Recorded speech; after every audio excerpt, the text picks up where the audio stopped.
jobs I had was working at the Boeing company in Seattle when I was in the Air Force, and they used to pay for me to go to all sorts of conferences and all. I went to one sponsored by AIAA, Aeronautical Institute, right?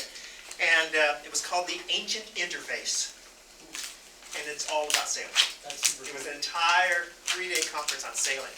And the fascinating thing is, it tells you that it is an interface between the two fluids. And that's the important intellectual concept that people often miss.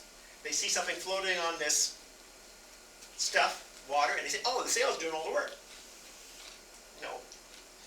You could reverse the entire situation and have the heavier fluid on top, and you can operate that as a sail as well. You can have an air keel, essentially, if you wanted to.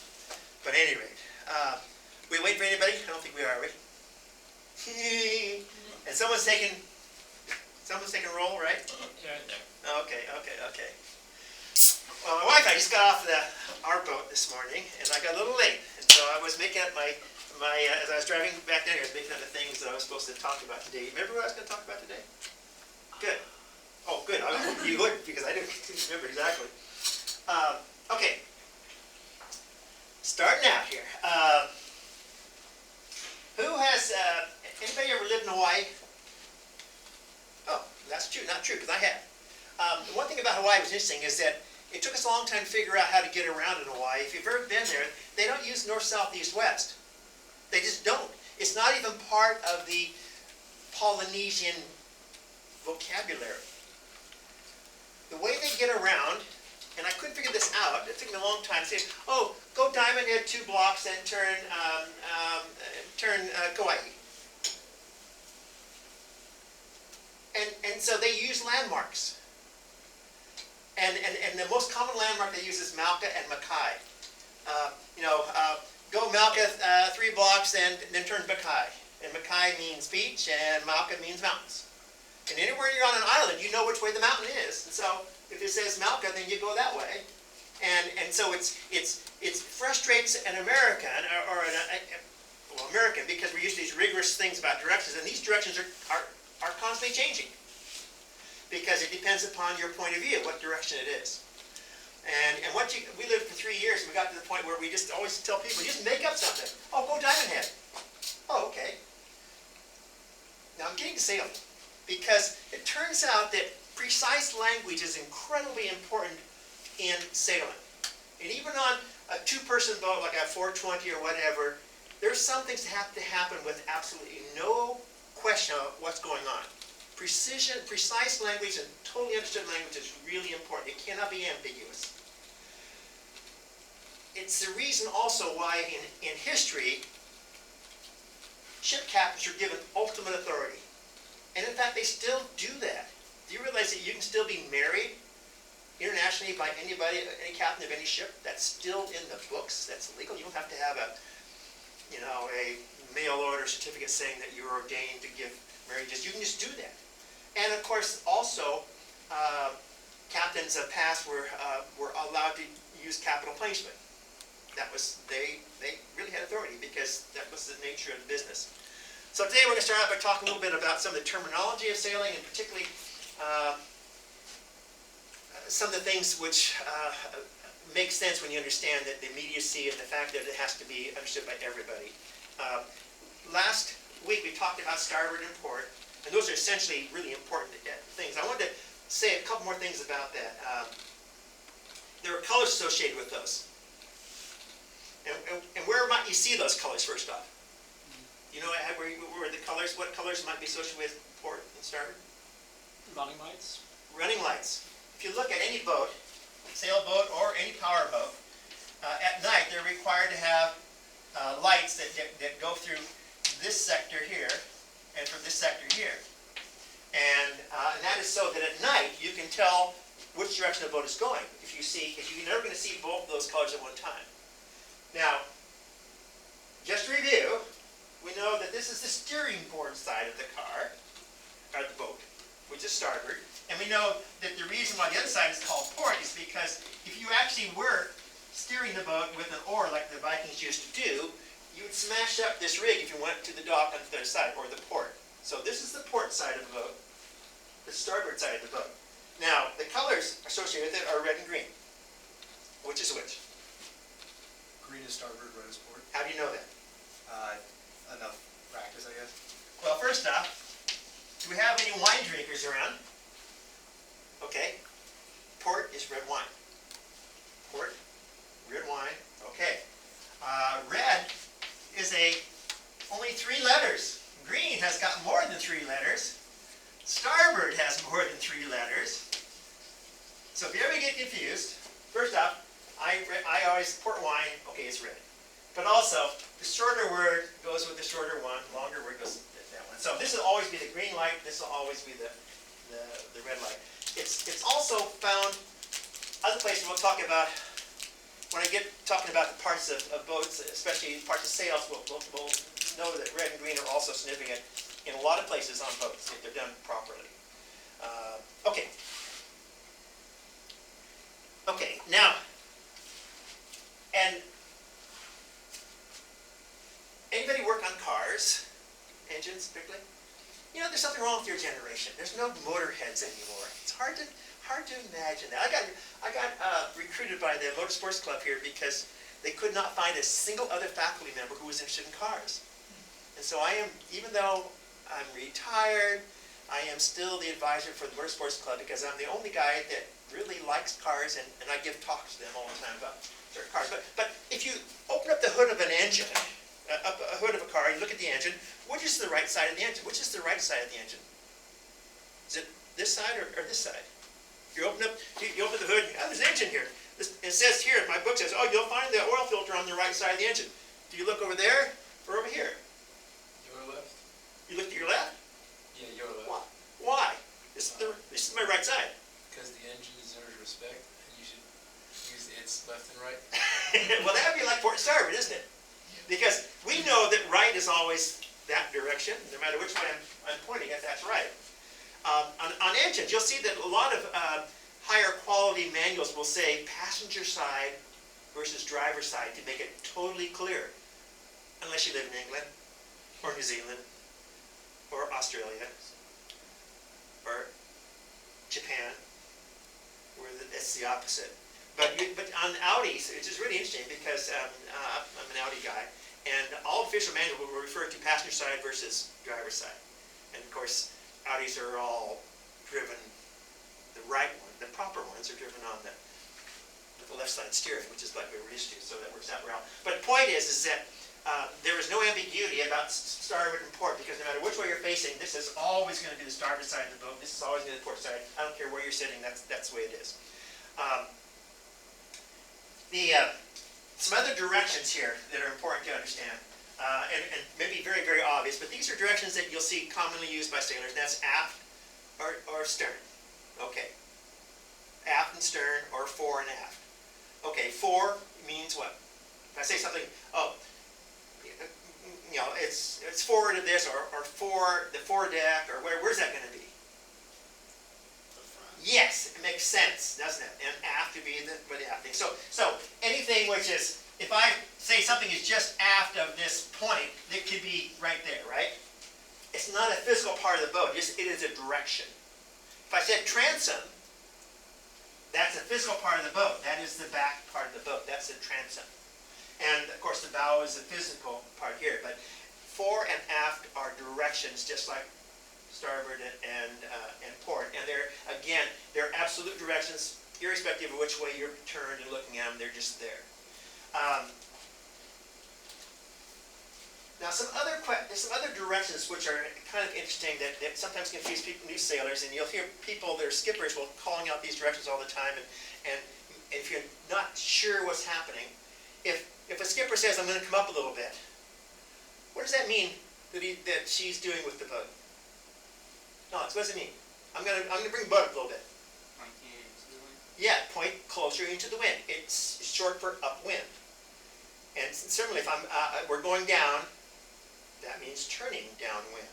It could be from doesn't mean going into a run, which we talked about, you know, those points, but it just means that you're going to slightly move it further downwind, which means you could go from a beat to a close reach to a beam. Those are all going down. And so if the skipper said, let's come up a little bit, that doesn't mean shift up on the boat. that means we're going to trim up a little bit for a little higher. Okay.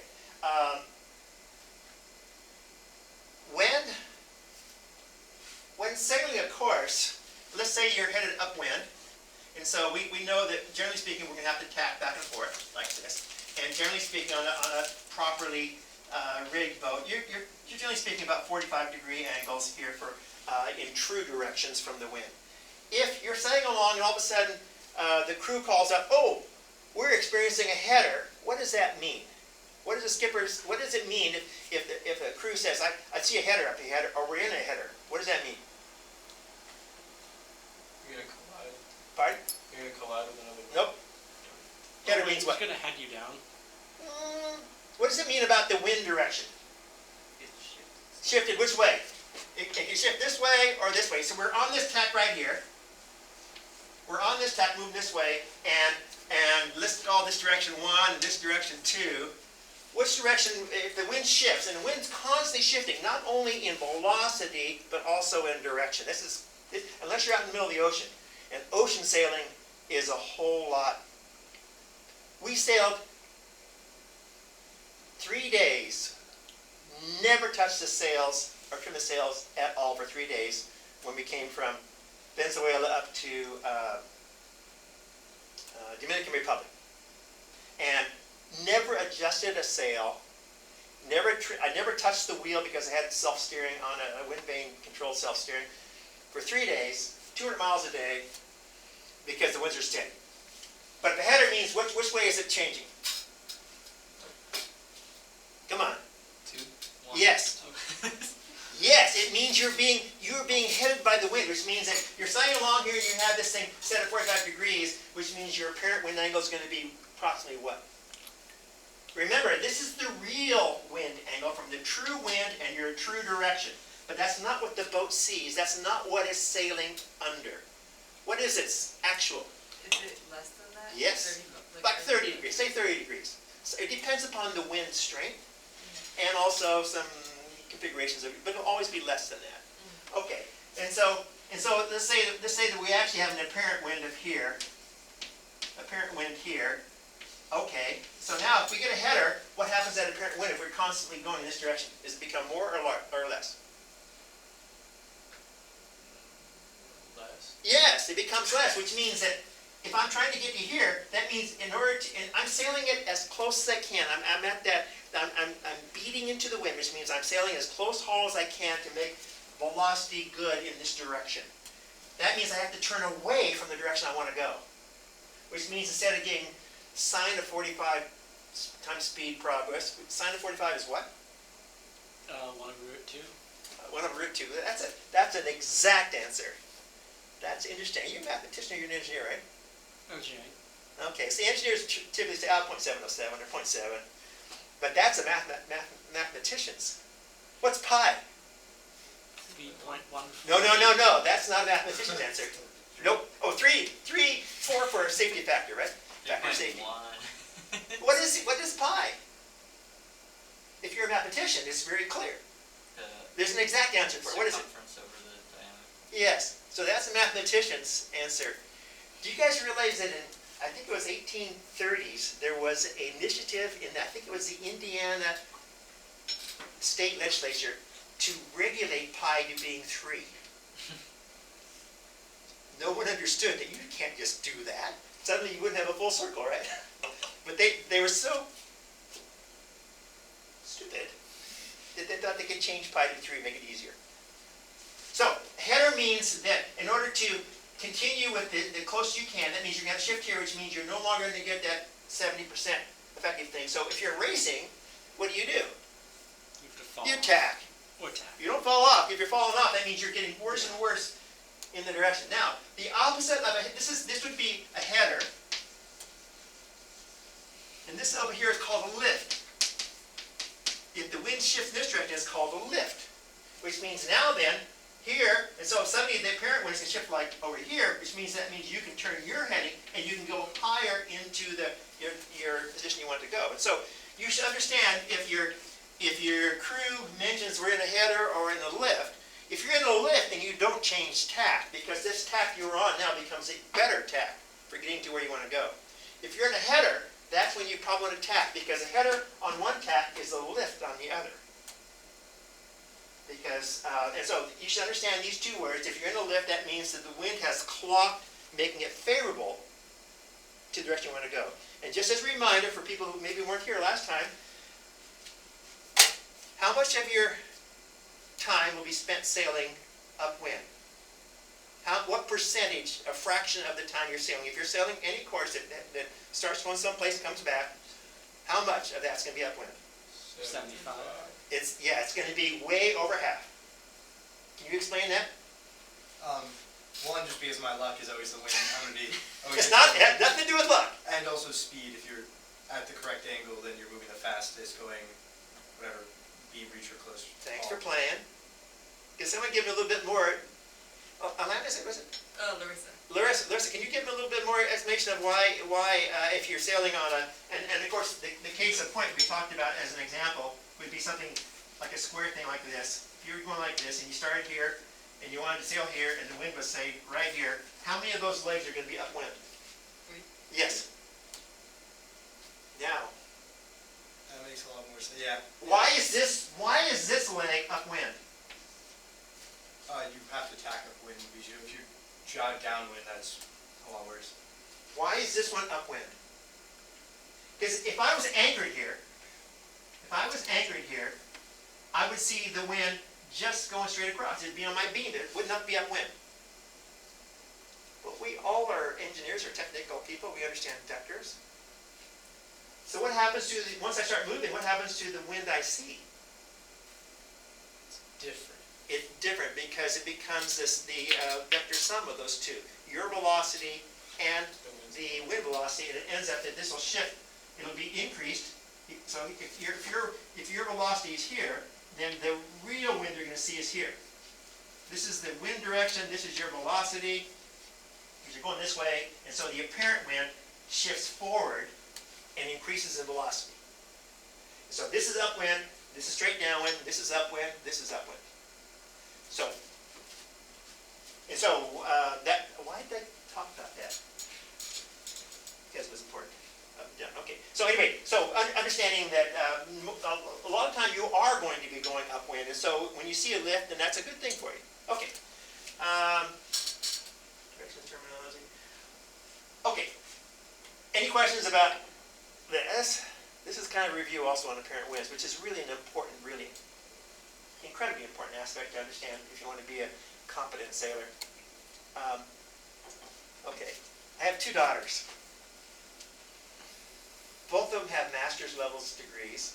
One is in engineering, one is in arts.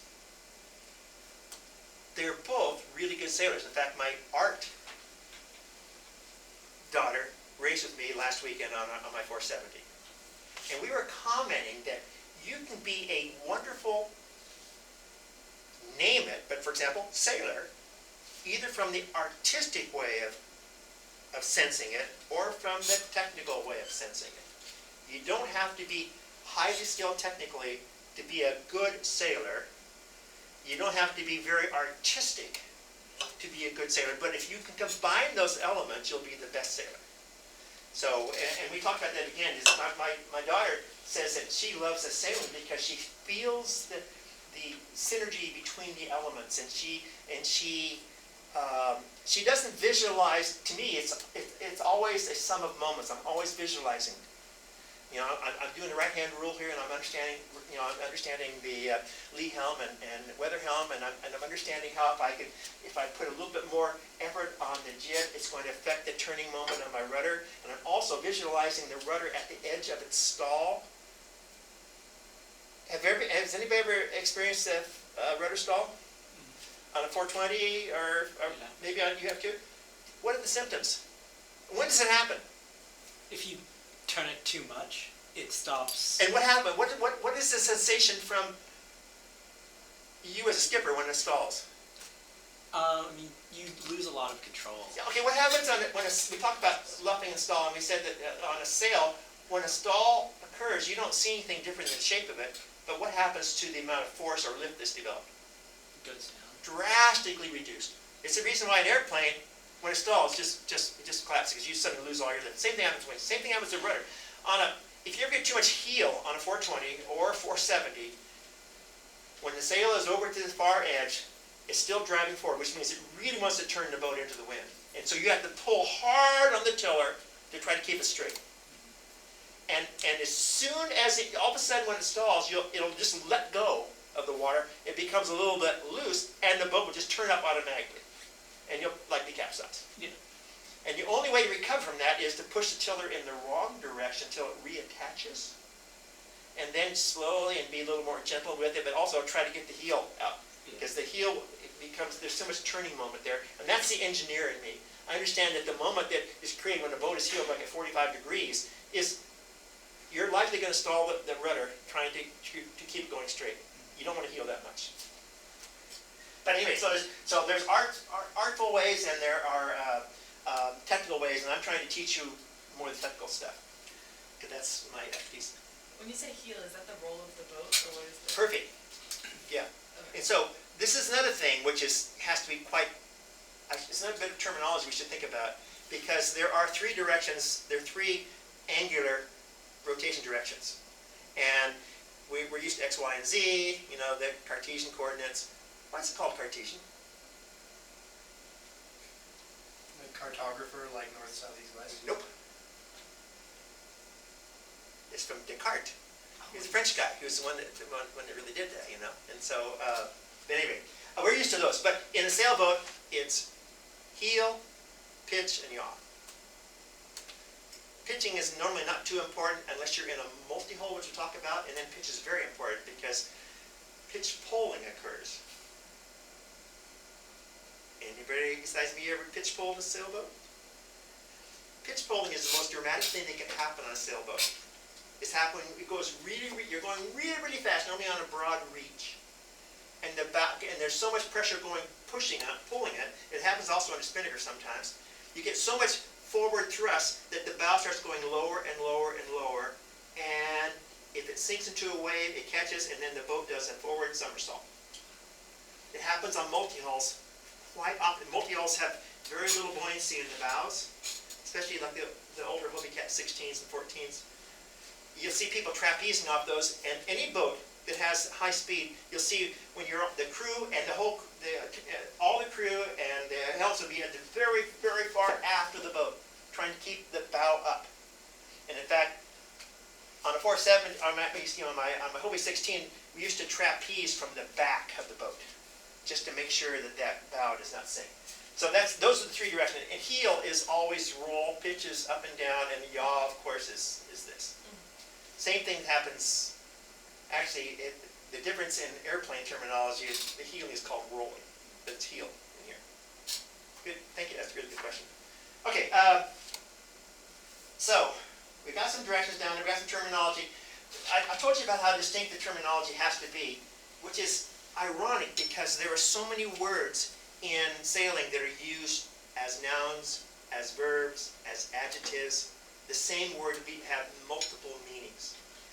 Some words have no meanings, like there are lots and lots of ropes on a boat, right? Are any of them called ropes? No. There are no ropes on a boat, even though there's lots of ropes on a boat. So let's move in here to, I'm going to talk a little bit about some of the parts of the boat you should understand. And these are going to be generic bits which will apply to boats in general, but not specifically to all boats, because some boats are much more simple. A 420 is quite a simple boat compared to a 470. A Sunfish is a very simple boat compared to a 420. The ultimate simple boats are windsurfers, which have no ropes and actually no lines on them either. But okay, so first off, if we look at a sailboat in general, it may look something like this. There'd be a mast up here, and there'll be a bunch of wires, perhaps here, and even some that come across here. There'll be some that come like this and come across the sides of the boat. If I was drawing this in 3 dimensions, you would see that there's going to be things here. The rig, and rig means anything above the deck. That's the rig of a boat. The rig is normally supported by wires, or actually more properly by wire ropes, which is interesting. They're not called wire ropes, but a twisted set of wires is called a wire rope. You know, we call it cables, but it's really wire rope. And so the things that support the rig is called the standing. There's two kinds of stuff here. There's standing rigging, and there is running rigging.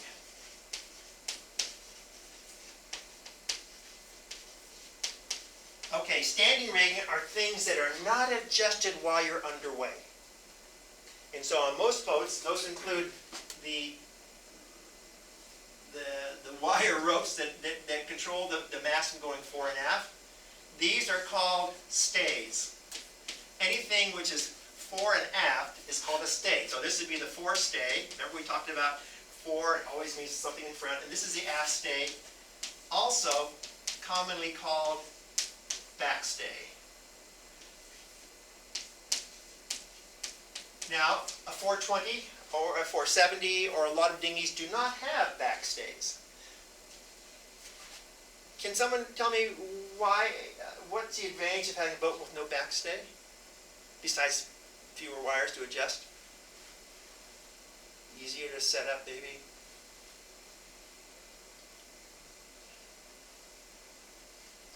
If I were to ask you about fluids, since you're a fluid expert here, senior, and me, fluid expert, and I'm sure you've done optimization studies of foil shapes.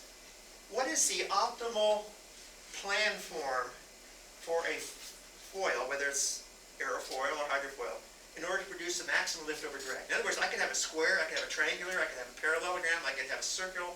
What is the optimal shape for, this requires, if you haven't done it, I forget the name of the shape, but it's the, whatever it's called. It's a fancy name. It's like, it looks like a bullet somewhat. yes, it does look like it's ellipse. Ellipse, thank you. Yes, and that's mathematically proven. If you do the calculus on it, it's actually a fairly interesting calculus exercise to determine how to maximize lift over drag of any wing or hydrofoil. And so the optimal shape, an ellipse is an elongated ellipse like this. You know, and so a full ellipse would look like this. But you know, so if you have and it's much more efficient than something that looks like that, which is horribly inefficient. This part of your foil is only producing drag, no lift. This will produce fine lift. It's more efficient than something like this because of end plate effects. You get all sorts of weird turbulence and stuff around these things, which is the reason why if you go behind a car, we just went biking today too, so this is the thing. If you have a bike on the back of your car and you don't keep the tires stationary with bungee, what happens to the wheels? They spin. This is the back of your pickup or whatever truck, and here's your bike here. They spin in this direction. And that's clearly the same thing happens here, because what happens is that when a vehicle is going down the road, it produces low pressure on top, and there's a high pressure area underneath here. And so this air is trying to escape up like this, and it's coming through here. It's coming up this direction here, which just causes your wheels to spin.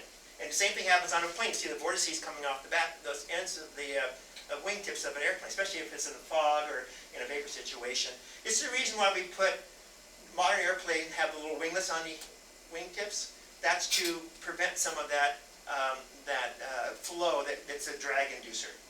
You get about 3% more drag. So this is the right shape of a thing. Now, if I put that into a sail, you know, we try to replicate that in a sail, but unless you have a really, really bendy mast, like again, my 470 is really bendy. I can get a mast bent like that, and then you really don't want to have.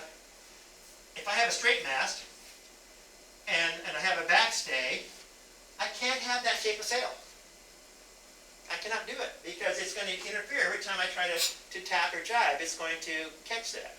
And so that's one reason. And you'll see that any boat that does not have a backstay will have a significant amount of sail, normally supported by rigid things which are called battens. And that more replicates the ideal shape of a ellipse. Much higher lift and drag than a triangular sail. For those people who want to go ocean cruising, or want a simplified rig, the ugliest mainsails in the world are commonly sold by the seagoing Winnebagos, which I mean the charter boats that are designed for maximum comfort without having any sailing consideration. And they would have a roller furling main. They would have a very large mast cross section, and then it has a rod that goes up there which they can control with hydraulics or something, so they can actually roll the sail in like a Venetian blind. But they're horrible sails because they cannot have, you obviously cannot have a batten in there because you couldn't roll the batten. Which means if you have a sail that's shaped like this and doesn't have these stiffeners in it, it will not work. It'll just fold over. So one reason for not having it is so you can have a better shaped sail. Okay. And so they don't all have that. Now, what are the wires on the sides called? If these are called stays, what are these called? Shrouds. Shroud. You're right. So these are always, anything on the side is called a shroud. And the stays and the shrouds together become the standing rigging. That's what holds up the boats. And of course the shrouds will be, port and starboard shrouds. Now, in a boat that doesn't have a backstay, what do I know about where they attach? That's called a chain plate. And it's again because in the old days they did have chains there that held up the rig. But they're called chain plates now. What do we know about the chain plate location relative to the mast step if I don't have a backstay? It's probably further aft. It has to be aft. Because otherwise the thing would just fall forward automatically. So if you don't have a backstay, that means these chain plates have to be aft of where the mast goes into the deck. So it gives you a triangular base. But it's not very much. In fact, 420s have this character, 470s have this character. When you have your shrouds aft of the center line of the mast, what does that mean in terms of how far out you can let out your boom for going downwind? You can't let it out as much. You can't let it out as much, which means that downwind they're never going to be as good as a freestanding mast, something even like a sunfish. A light air sunfish is hard to beat going downwind because you can square that sail 100%. Same with the laser, because there's nothing to stop it from going all the way down. But with a regular standing rigging supported mast, you can only go to the point where it starts hitting that. And you don't want to do it very long because these guys here, which are called Spreader. okay, spreaders, are designed to change the loads. You know, again, it's just a statics example. If you can increase this angle here between the mast and the stay, then it means that you have less load on this thing. And so that's the reason why we put spreaders to increase that angle where the shrouds come together.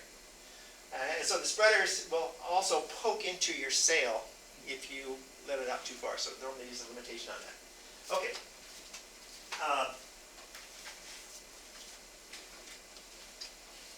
Okay. Let's look at. Sails were not always triangular shaped. Initially, who knows, they could have been, well, we know that the Vikings and a lot of the ships you'll see in the Med were square sails. And of course, the original ocean traveling sails were also square sails. But the triangular sails were a major innovation which allowed much better upwind performance. And so let's just talk about the parts of a triangular sail. And we're just going to say that the sail is flat here. We're not going to say that.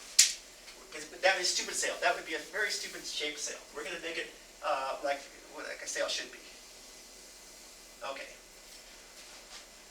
So first off, there's 3 corners of these things. And these corners you need to know what they're called. First one up here is pretty obvious, right? What is it called? What's this corner of a sail called? It's also normally reinforced with because it has a lot of load up there. This is where the halyard attaches. The halyard is part of the running rigging. What's it called? Oh boy, this is good. I thought this was going to waste time. It's called the head. That corner is called the head. Does anybody have a clue what these corners are called? What are you laughing at? The aft one is the clue and the forward one is the tack. Yes. Both of those words have multiple meanings in sailing. This is called the tack. And this is called the clue. Now, the tack, the head is obvious, right? It's at the head of the sail. It's at the top, right? The head. Okay. The tack, think about it as something you tack on because it's stationary. It's tacked to the mast. And the other one, you haven't a clue what it's called. That's the way I remember. Because the head's obvious, the tack is obvious, the other one, well, give me a clue. But oh yeah, it's called the clue. And so you'll find that these will be used like there's a clue out haul. It'll adjust the tension of the foot. Oops, this, by the way, this part here is called the foot. That's the edge of that one. What's this edge called? And don't you answer it. Because again, it's one of those words that is used as a noun and a verb. In this case, I want to know the noun. What is this edge of leading edge of sail called? Anybody but you? Oh, well, you know. Yes. Okay, and then this guy here, what is this edge called?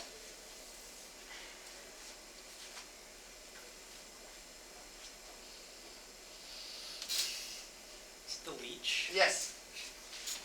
Now, leech. Well, that may not be clear which is which, except that there is a very, very common thing in sailing called luffing. You all noted that, right? What do you observe when a sail is luffing? What is it doing? Shaking. Yes, flapping. Which part shakes first on a sail when he starts to luff? No. The luff is what starts, that's the first part you'll see. Because if you imagine this, if you look down on a sail, remember it formed, here's a mast, and then it forms the shape of an airplane wing, basically. And so it's designed so that when you have an angle of attack here, the wind's going to come like this and follow along here and just behave nicely like this. But when you get too much, if you don't have enough angle of attack, the angle of attack is going to be this angle here is the angle of attack. If you don't have enough angle of attack, let's say you're over here. Now then, the wind is here, and instead of having a low pressure area on top, it actually hits this part, so it ends up doing like this, and then it forms. The rest of it will form, but this first part is a part that will start getting loose. Because no longer do you have an angle of attack on the leading edge, but the leading edge actually is being pushed in. And so this phenomenon here is called luffing. And so that's, if you recognize that, then that would be the side of the sail. It's called a luff as well. Now, as I told you, a triangular sail is a horrible shaped sail, but if I drew a straight line from here to here, and by the way, of interest, if you were to buy a boat and get the rated sail area, for not for one design boats like a 420 or a 470, but any other sailboat, when they give you rated sail area, it's a triangle. It's always a triangle. They don't care what sail you have there, it's the triangle. And so, this is the way it's always been when you rated boats. And so, this area here was bonus area. You're not paying for that on a rating thing. What is this called? What is what is this area here called? Anybody know? If you went to college, when I went to college in the late 60s, early 70s, that word was very familiar, but it was associated with a little teeny clip that held a little teeny bit of nut tobacco. And it was called this clip. You get them at the head stores. It was called a roach clip. And it was for smoking whatever you want to smoke. That's called the roach. This is the roach of a sail is this right here. And it does have drug connotations, but not in this case. Of course, even the name sailing 420 has a drug connotation these days, doesn't it? I never knew that until one of my students pointed out to me. So that's called a roach. So you should have no, if I gave you a quiz next week and had you give these 6 things, everybody would get it. Everybody would get it, because every triangular sail has these things.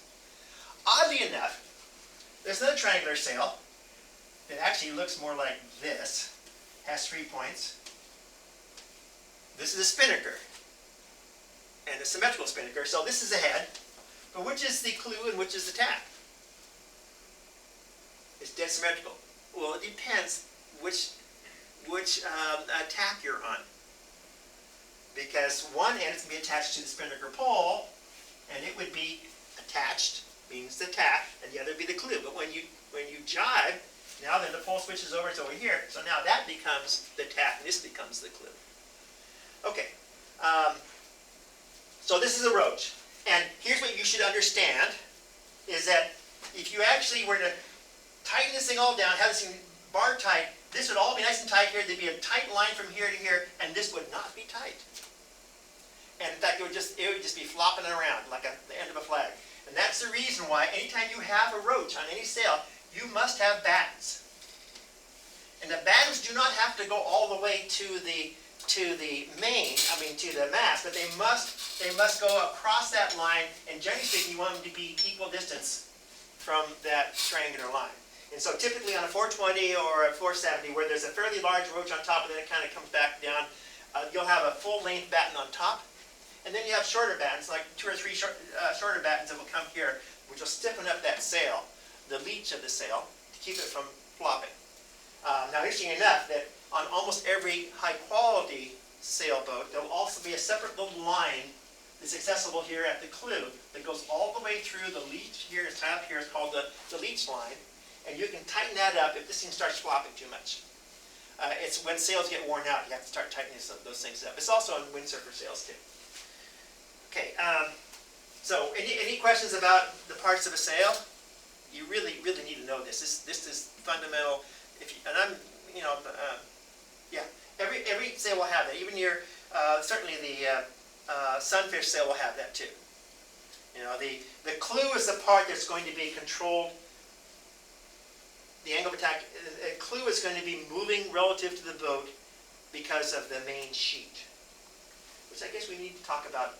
There's some lines that we need to talk about, right? Okay, let's get this up here. Well, I'm not going to spend too much time on this because but you know, if you think about the kinds of ropes that are on a boat, and they're lines. Okay, so we already talked about this one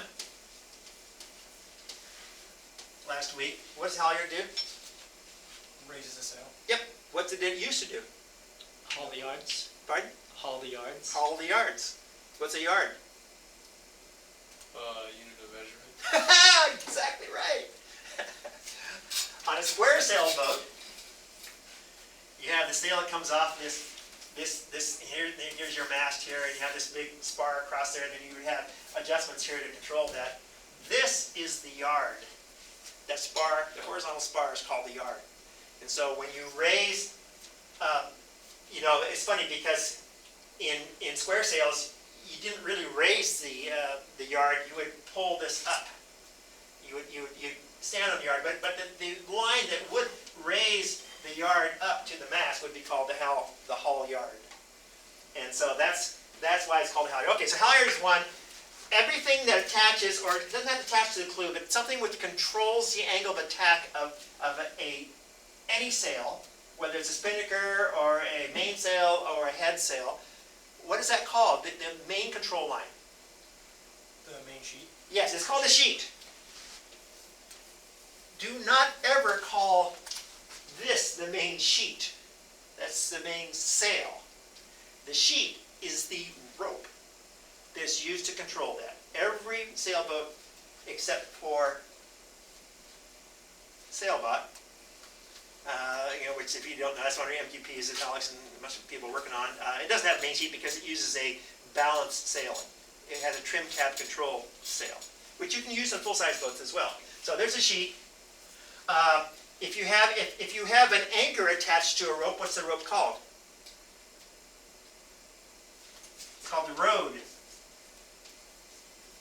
So the anchor rod is the entire rope and or chain that holds an anchor. That's called the rod.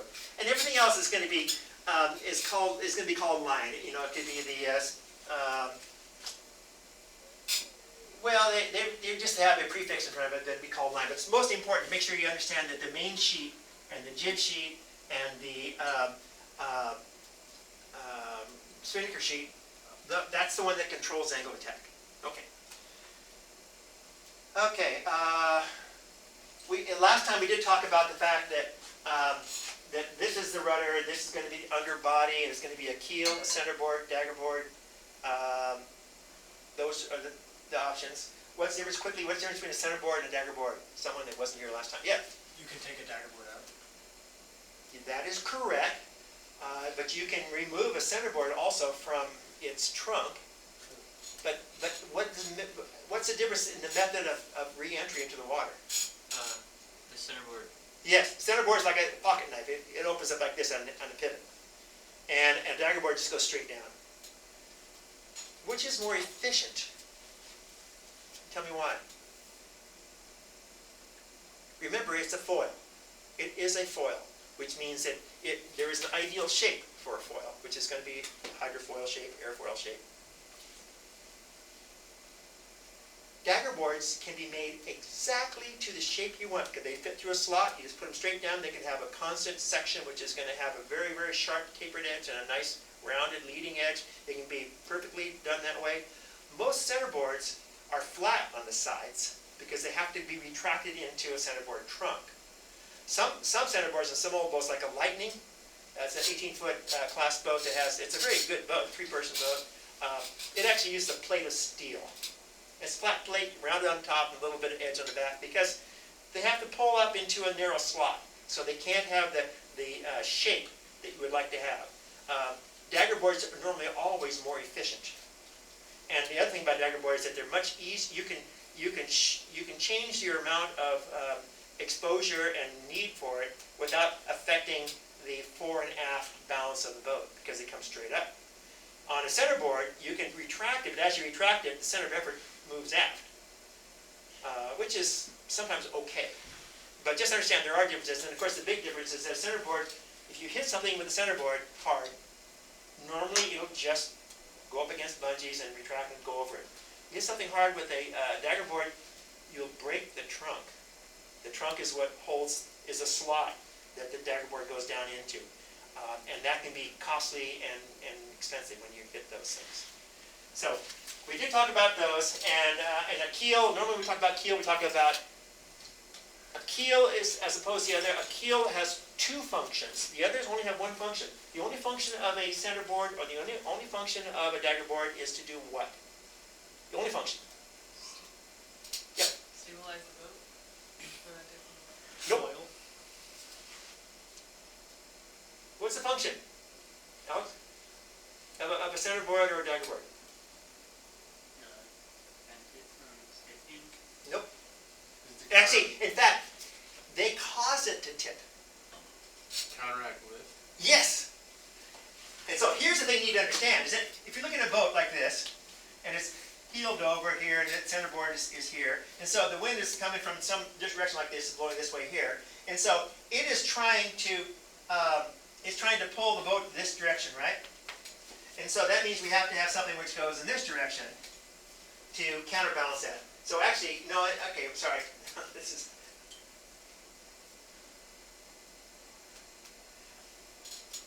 Except that. Except. Sorry, I've got to be careful here because I drew something which is wrong. When it's actually underway and you're going to windward, so let me just imagine that we're looking down at here. And so here's the wind here, and our sail's over here, and our keel is down here somewhere. It is developing. The boat is actually not going this way. It has a slight angle of attack, and so the water over the centerboard is actually here straight ahead. It has to come like this, which means it's lifting in this direction. Which means that this is causing a lift in this direction, and so it actually is exacerbating the rolling of the boat. And the more lift you create here, the harder you're going upwind, the more it wants to heel over. So the heeling is clearly caused by the wind in the sails, but it's absolutely equal from the bottom here. So that's what a centerboard and a daggerboard does. But what does a keel do differently? What also does it do? Generate lift. No, you said before. What does it do? What? Oh, provide stability. Yes, because the keel will have a big weight on it, which then creates a counter moment. And so the difference between a keel and a centerboard or daggerboard is that they all of them will create lift, and the lift they create will be to induce leeward. Oh, I forgot about it. Leeward heel. They will, just like the sail. If the sail wants to tip it over, if the keel is doing its job and centerboard, it also wants to tip the boat over. And so on a small boat, you balance that with your crew weight.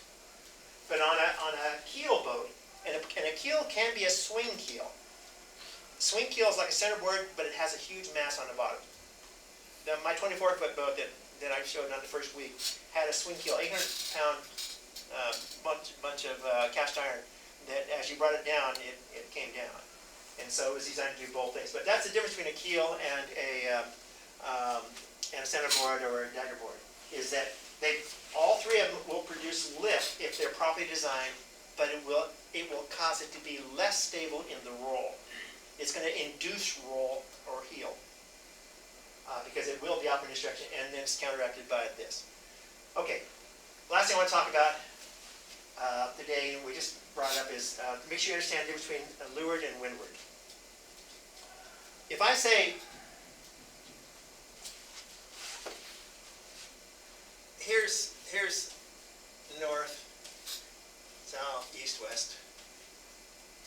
If I say there's north wind, which direction is it blowing? Okay, you say up. What do you guys say? Sorry. You say what? What was the question? If this is directions, and I say, I'm looking down on something, here's the actual compass directions. I say, oh, there's a big north wind coming. Or the wind's, it's a north wind. What direction is it blowing?